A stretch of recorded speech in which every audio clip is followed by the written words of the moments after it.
నా పేరు డాక్టర్ శకుంతల ఘోష్. నేను senior ENT consultant, director Srirama ENT care centre Hyderabad.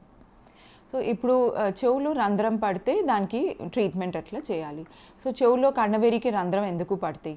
So దానికి కొన్ని కారణాలు ఉంటాయి. Acute otitis media with acute separative otitis media అంటారు, లేకపోతే chronic separative otitis media.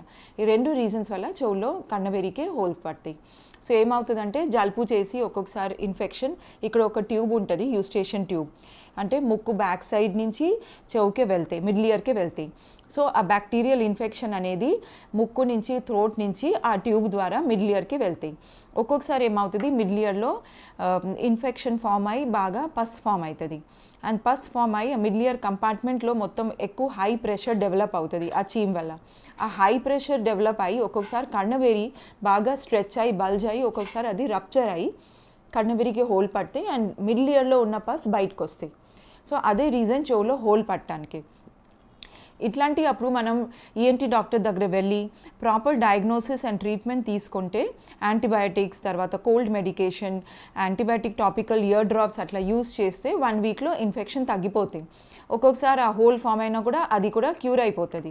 But ఈ కండిషన్ని మనం నెగ్లెక్ట్ చేస్తే, లేకపోతే రిపీటెడ్ ఇన్ఫెక్షన్ వస్తే, రిపీటెడ్ కోల్డ్, లేకపోతే చిన్నపిల్లలకి ఒక్కొక్కసారి టాన్సిల్ అడినాయిడ్ హైపర్ట్రోఫీ ఉంటుంది, లేకపోతే ఎలర్జీ వల్ల రిపీటెడ్ కోల్డ్ వచ్చి చెవులో ఇన్ఫెక్షన్ వస్తే ఆ హోల్ క్లోజ్ అవ్వదు. సో అది పర్మనెంట్గా అండ్ విత్ ఎవ్రీ ఇన్ఫెక్షన్ ఆ హోల్ చాలా ఎన్లార్జ్ అవుతుంది, బికాజ్ ఇయర్ డ్రమ్ వీక్ అయిపోతుంది పస్ బయటకు వచ్చి. అలాంటి అప్పుడు సర్జరీ చేసి ఆ హోల్ని కవర్ చేయాల్సి పడుతుంది. ఆ సర్జరీని టింపానోప్లాస్టీ అంటాం. సో ఈ కండిషన్ని మనం ఎలా ప్రివెంట్ చేయొచ్చు? సో ఫస్ట్ ఆఫ్ ఆల్ చెవులో ఇన్ఫెక్షన్ రాకుండా ఉండటానికి అంతకుముందు కూడా మెన్షన్ చేశాను. సో చెవులో వాటర్ పోనీయకుండా చూసుకోవాలి. తలస్నానం చేసినప్పుడు కాటన్ కొబ్బరి నూనె లేకపోతే వ్యాస్లిన్లో ముంచి బాగా పిండి చెవులో పెట్టి హెడ్ బాత్ చేసుకోవాలి. తర్వాత స్విమ్మింగ్ పూల్స్, ఎక్కడైనా టెంపుల్స్కి వెళ్ళినప్పుడు పాండ్లో అట్లాంటి వాటిలో మనం మునగొద్దు, ఎందుకంటే ఆ వాటర్ ఒక్కొక్కసారి పొల్యూటెడ్ ఉంటుంది. ఆ పొల్యూటెడ్ వాటర్ చెవులో ఎంటర్ అయ్యి ఇన్ఫెక్షన్ వచ్చి హోల్ పడుతుంది. సో ప్రివెంట్ చేయడానికి ఇది ఒక మార్గం, అంటే చెవులో వాటర్ పోకుండా. ఒకవేళ వాటర్ పోయినా సాఫ్ట్ టవల్తో జస్ట్ బయట తుడవాలి, ఇయర్ బడ్స్ యూస్ చేయొద్దు. సెకండ్ థింగ్ ఇస్ కోల్డ్ రాకుండా చూసుకోవాలి. సో ప్రొటెక్షన్, ఎక్కడైనా ఓపెన్ ఎయిర్లో చలిగాలికి వెళ్ళినప్పుడు మాస్క్, స్కార్ఫ్, లేకపోతే ఏదైనా క్యాప్ అట్లాంటి వార్మ్ క్లోత్స్ వేసుకొని, తర్వాత ఏసీ అవాయిడ్ చేసి, కూల్ డ్రింక్స్, ఐస్ క్రీమ్స్ అట్లా అవాయిడ్ చేయటం.